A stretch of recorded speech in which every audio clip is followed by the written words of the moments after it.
Olá pessoal, Decano mais uma vez aqui com vocês, abrindo o terceiro e último bloco da Parola 57 de tema livre. Eu vou dançar na chuva. Se eu fosse você, eu não perdia logo depois da vinheta. Vem! Os Paroleiros, todas as terças, quintas e sábados, uma nova roda de conversa bíblica e simples. Vambora, que hoje é dia de parola. Muito bom pessoal, então estamos dando início aqui ao nosso terceiro bloco dessa Parola 57, que tá incrível, tá? Daqui, meninos, vocês estão se superando. A cada parola que a gente tá junto aqui, vocês estão demais, ó. Parabéns para vocês. Sensacionais, sensacionais. Meninos, vamos fechar aqui então essa Parola 57. Se você não acompanhou ainda no primeiro bloco, a gente falou a respeito da murmuração no deserto e a importância de se posicionar em fé. No segundo bloco, nós falamos a respeito do chamado das pessoas em tempo de adversidade. Falamos de Ezequiel, falamos de Daniel, falamos de tantas outras situações. Agora, nesse terceiro bloco, eu acho que o fechamento vai ser muito bacana. Eu quero chamar aqui para a gente começar a refletir a respeito do livro de Salmos, né? O livro de Salmos ele não foi escrito em formato de livro, né? Os Salmos foram sendo juntados depois com o tempo, né? Mas o que é interessante para a gente pensar, e aí eu quero jogar essa bola dessa vez para o Ilcinho para a gente começar esse bate-papo, grande parte dos Salmos foram escritos em tempos de perseguição, em tempos de adversidade. E olha só que coisa interessante, gente, porque alguém decidiu, no meio da perseguição, buscar a Deus e adorá-lo e orar e se consagrar. Hoje, nós podemos ter acesso a esses textos e sermos consolados da mesma forma. A importância da gente se posicionar em Deus em tempo adverso, e o livro de Salmos acho que traz uma lição muito bacana para a gente, né, Will? Eu gosto de pensar nas crises existenciais de Davi. A gente sabe que o livro de Salmos, ele na sua totalidade, ele não foi escrito totalmente por Davi. Mas se você parar para pensar, tirando o seu aspecto profético, escatológico e tudo mais, a maioria das vezes, como por exemplo, Salmos 42, Salmos 46, aliás, o Salmos 46 é uma lapada que Davi leva, porque ele fala assim, aquietai-vos e sabeis que eu sou Deus. Pum. Né? No outro ele fala assim, por que está tão nervosa a minha alma? Por que você está dessa forma? Aí ele olha para a alma e fala assim, se aquieta minha alma. Né? Porque ainda eu louvarei ao Senhor. Eu ainda louvarei. Mas, na verdade, quando ele está fazendo essa introspecção, ele, na verdade, o que ele está falando para ele mesmo? Através desse clamor da sua alma, o que ele está falando é, eu estou adorando e reconhecendo a Deus, mesmo diante dessa adversidade. Então, se você pegar, por exemplo, Salmos 23, o salmo conhecido que nós temos aí, ele vai falar também algo tremendo, que ele fala assim, o Senhor é meu pastor e nada me faltará. Ou seja, ele está olhando uma adversidade, ele está crendo que Deus é aquele que vai suprimir todas as suas necessidades. E ele fala, olha, independente do que eu estou passando, o Senhor é meu pastor. E nada tenho falta. Né? Aí você começa a caminhar nisso e ele vai falar o seguinte, olha, ainda que eu passe pelo vale da sombra da morte, tu estás comigo. Ele está falando, olha, de novo, ele está exercendo fé. Ele está olhando para aquela adversidade, ele está falando o seguinte, eu sei que tudo isso que eu estou passando, independente do que eu passe, o Senhor é comigo. E aí ele vai mais à frente, ele fala o seguinte, e vou dizer mais, ele monta uma mesa na presença dos meus adversários e ele faz o meu cálice transbordar. Ele está reconhecendo que, olha, eu posso estar passando, se a gente for parafrasear Paulo, eu posso passar por necessidades ou eu posso passar por grandes abundâncias. Tudo posso em Cristo que me fortalece. Ele está falando, parafraseando, nós podemos dizer exatamente as palavras de Paulo. E ele vai falar algo assim, olha, eu vou dizer algo. Porque quando tem essa ilustração da mesa, ele está falando literalmente, olha, virá o tempo da adversidade, mas eu sei que o meu Redentor, o meu Deus, ele virá me dar o livramento, e nesse livramento eu vou me regozijar. Ele vai fazer um banquete na presença dos meus adversários. Ou seja, toda a vergonha, todo o despojo de tudo aquilo que eu passei, os meus inimigos serão despojados. No lugar da vergonha, a dupla honra. E isso eu aponto para Jesus, né? Porque Jesus, ele virá o fruto do seu penoso trabalho. Então, veja como o salmista, ele tem uma disposição no seu coração de olhar para a adversidade e falar, pera um pouquinho, o meu cálice vai transbordar. Não importa a situação, né? Nós podemos ir para outros salmos que vai dizer assim, quando o Senhor mudou a sorte de Sião, eles ficaram como quem sonham. E vão todos perguntar, o que aconteceu? Veja, esse salmo específico, olha lá, tá vendo? Na Bíblia Nova 26. Se eu não me engano, esses salmos, ele não foi escrito por Davi. Se eu não me engano. 126 não. Não foi escrito por Davi. Porque está falando do exílio. E ele está falando, ó, quando eu volto do exílio, quando eu volto daquela situação adversa, as pessoas vão olhar e ver a boa mão do Senhor agindo e operando na minha vida. E as pessoas vão ficar com invejinha. Porque as pessoas vão falar assim, rapaz, o que aconteceu com o Arthur? O que aconteceu com o Paulinho? O que aconteceu com o Sim ali? E todos vão dizer, porque grandes coisas tem feito o Senhor. Então, ou seja, quando nós olhamos os salmos, nós vamos ver que existem cânticos espirituais, não é à toa que Paulo vai dizer, para que nós venhamos nos reunir com salmos, com cânticos, com louvores entre nós. Alguém triste entre vós, né? Faça uma oração, se eu não me engano, Tiago diz isso. Se alguém alegre, se alegre, cante louvores com ele. Então, veja, existe um tempo e um modo para as coisas. E Deus, ele só espera que eu e você venhamos a olhar toda essa situação de adversidade e louvar e bendizer o nome do Senhor, sabendo que ele é bom e a sua misericórdia dura para sempre. Will, você falou do Salmo 126, eu estava com ele aberto aqui, porque esse salmo, para mim, ele explica para mim o que eu preciso ver quando eu estou na adversidade. Se tem uma coisa que eu não posso fixar a minha atenção quando eu estou na adversidade, é na adversidade presente. Mas eu preciso pensar na glória futura. O apóstolo Paulo, em um determinado momento, ele escreve que a prova que ele passa nesse mundo, a prova que nós passamos nesse mundo, em nada se compara ao peso da glória futura. Aonde estavam os olhos de Paulo? Os olhos de Paulo estavam lá na frente.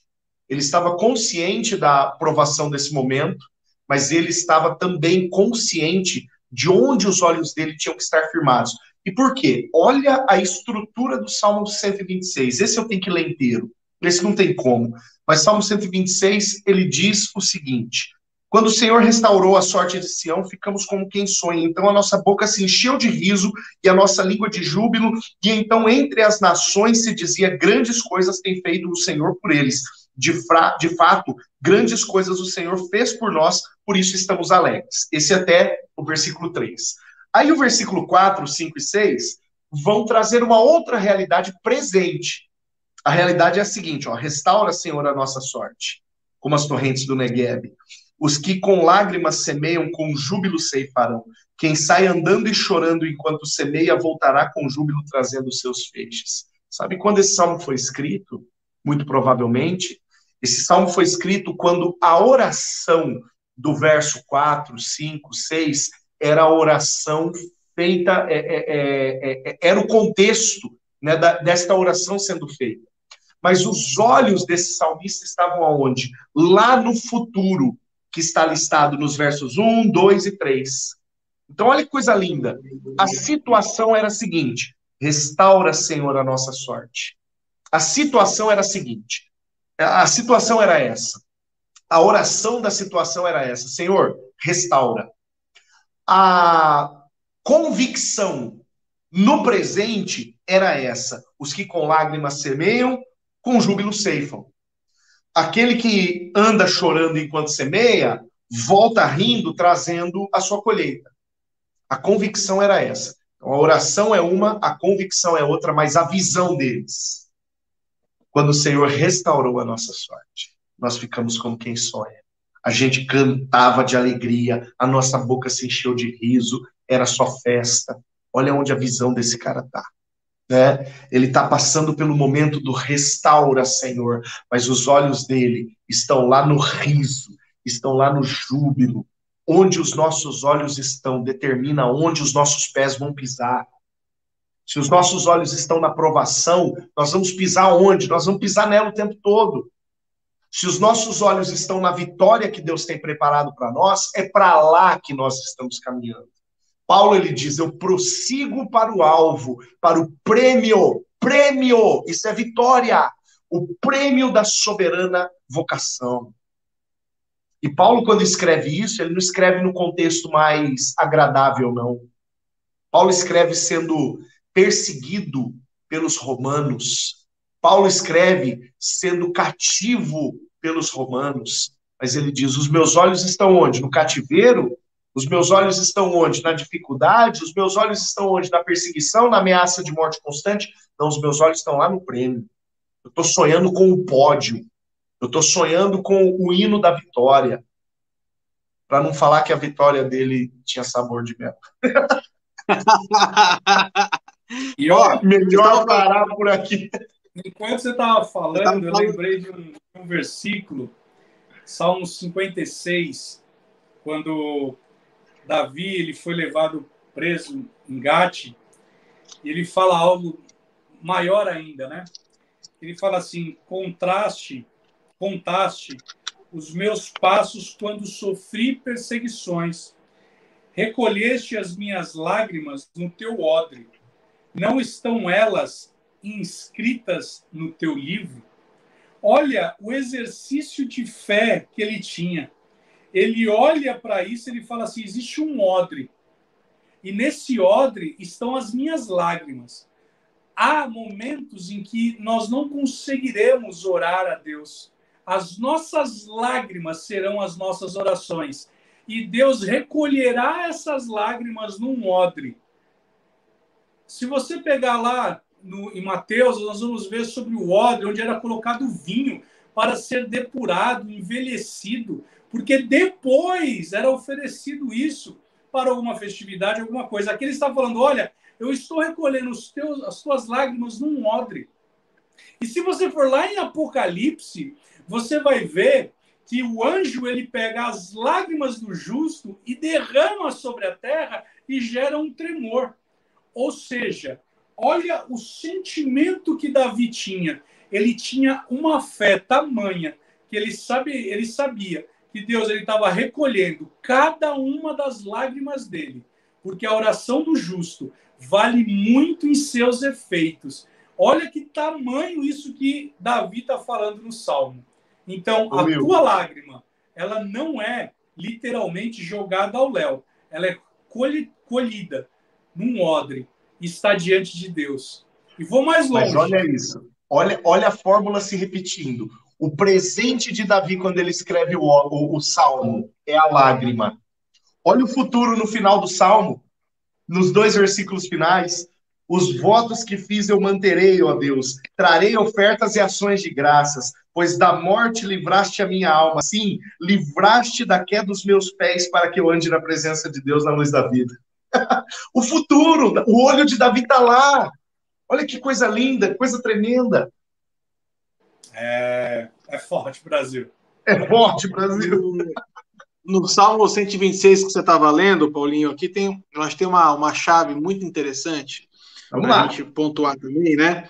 Que você, lá no versículo 5, fala assim, os que com lágrimas semeiam, com júbilo ceifarão. Olha só que coisa interessante. Muita gente, no tempo da adversidade, no tempo do choro, congela, se paralisa, não é verdade? Então, aqui o texto está me dizendo a seguinte coisa, cara, ainda que você esteja chorando hoje, continue semeando. continue semeando, porque mesmo no tempo da adversidade, a nossa semente ainda assim ela vai frutificar se ela for plantada. Porque semente no bolso não resolve nada. Não é verdade? Então, Deus tem dado para a gente tamanha graça, tamanha quantidade de semente, que não é um momento difícil, uma estação complicada, que vai impedir a gente de continuar semeando. Tem uma palavra que eu escutei alguns anos atrás, aqui do pastor Luciano Subirá, que ele fala assim, servindo aos outros mesmo com problemas. Gente, os problemas não podem paralisar o nosso ministério. Os problemas não podem, as adversidades não podem impedir a gente de continuar avançando, de continuar semeando, de continuar servindo as outras pessoas. Porque quem cuida de nós é o nosso Deus. Então, se a gente buscar primeiro o reino de Deus e a sua justiça, as demais coisas elas vão ser acrescentadas. E a gente não pode se paralisar com medo, com insegurança, com incerteza, porque o medo paralisa. O medo e a incerteza paralisam. Quantos hoje cristãos estão paralisados nas suas vidas, nos seus chamados, nos seus ministérios, nas suas famílias? Porque eles estão hoje com medo. Medo do dia de amanhã, medo da incerteza do que está por vir, mas a gente não pode ter medo. O medo a crise, a adversidade, eu sempre digo, a crise, ela é uma oportunidade em potencial. Aonde as pessoas veem crise, Deus vê oportunidade.